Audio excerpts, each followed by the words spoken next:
Hello everyone, welcome back to the channel. In this video we'll be diving into these two AI app builder website, which is Softr and Adalo. So I'm just gonna quickly review the pros and cons about these two websites. We will decide which of these websites can be the best AI app builder for you. So let's dive into it. So talking about the Softr is perfect for beginners who want to build clean web app very fast.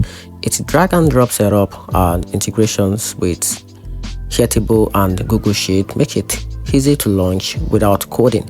It is smooth, simple, and great for dashboard or client portal. However, it doesn't support native mobile app and can feel limited for complex projects.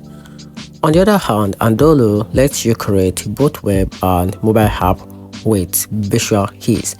You can polish it directly to the App Store, which gives you an edge in flexibility.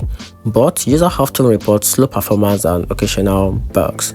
So in my own opinion, Softr wins for simplicity and speed as usual, while Adalo is perfect for anyone focused mainly on mobile app publishing despite its quirks.